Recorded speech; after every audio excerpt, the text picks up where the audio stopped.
La cerisée, c'est bon, la dernière pièce de Tchekhov, c'est une pièce ronde. Il faut s'y connaître un peu en botanique quand on monte Tchekhov, c'est-à-dire qu'un cerisier, ça vit autour de 50 ans. Au bout de 50 ans, ça meurt. Pourquoi je dis ça? Parce que souvent on dit, oui, l'Opakine est un salaud, machin, la cerisée... Mais la cerisée est en train de mourir, les arbres sont en train... Il dit d'ailleurs, elle ne donne qu'un an sur deux. C'est-à-dire que ça commence, c'est épuisé et ça commence à finir. Donc qu'est-ce qu'on va faire après? Ça ne sera plus la cerisée, ça sera des allées d'arbres morts. Passons par ici! Maman, tu te rappelles cette chambre? La chambre d'enfant? C'est de la part du jardinier. Il va le mettre dans la salle à manger. Tu m'apporteras une face? Bien, monsieur. Il gèle ce matin. Il fait moins 3 et les cerisiers sont en fleurs. Qu'est-ce qu'on doit faire? Dites-nous quoi faire.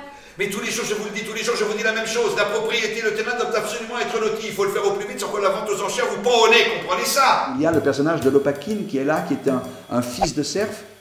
Le servage est aboli en 1861, je crois. La cerisée, c'est écrit en 1900. L'abolition du servage a créé une classe moyenne qui n'existait pas. C'est-à-dire que les serfs émancipés sont devenus des commerçants. Comme les maîtres dépensaient l'argent, n'en avaient plus, ils allaient chez les commerçants parce qu'ils avaient besoin de manger, etc. Et ils faisaient des dettes, des crédits. Les gens se retrouvaient dans des difficultés inextricables, obligés de vendre leurs manteaux pour survivre. Disposer d'âme vivante, vous tous, cela vous a rendu dégénéré, vous qui viviez autrefois et vous qui vivez aujourd'hui, si bien que votre mère, vous, votre oncle, vous ne vous rendez même plus compte que vous vivez à crédit sur le compte des autres, sur le compte de ceux à qui vous ne permettez même pas d'aller plus loin que votre vestibule. Nous sommes en retard d'au moins 2 siècles. Cette classe moyenne est devenue finalement la classe dominante et avait le pouvoir sur, eh bien, ceux qui étaient leurs maîtres avant. Et c'est le cas de l'Opakine. L'Opakine est très riche. Il est très riche, il est habillé comme ça, un peu comme un nouveau riche. Il dit d'ailleurs, hein, gilet blanc, chaussures jaunes, groin de cochon dans flûte à champagne. Il est très conscient de ce qu'il est.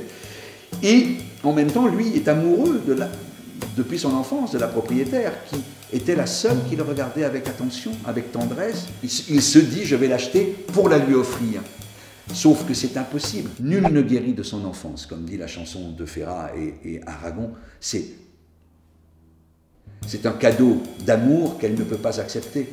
Elle ne peut pas accepter que ce petit fils de serf lui offre à nouveau sa maison. Et quand on voit le prix qu'il a payé de la maison, c'est faramineux. Il s'est complètement ruiné. Il a mis tout son argent dedans. C'est pour ça qu'il fait commencer à abattre les arbres très vite, parce qu'il faut que très vite il y ait du rendement, parce que sinon il est ruiné, il disparaît aussi. Donc il se met en danger pour elle, pour cette femme. Maman demande tant qu'elle est pas partie qu'on n'abatte pas le jardin. C'est vrai, ça, vous n'avez pas de tact. Ah, oui, bien sûr. Ah, mais eux alors? Mais non, mais j'y pensais même pas. Messieurs, dames, allez en voiture. C'est déjà l'heure, le train va arriver. Mais tiens, mais elles sont là, vos caoutchoucs. Oui, ils sont vieux, sales. Allons-y, messieurs. Train, gare, je vais par le milieu, je passe par l'avenant. Allons-y.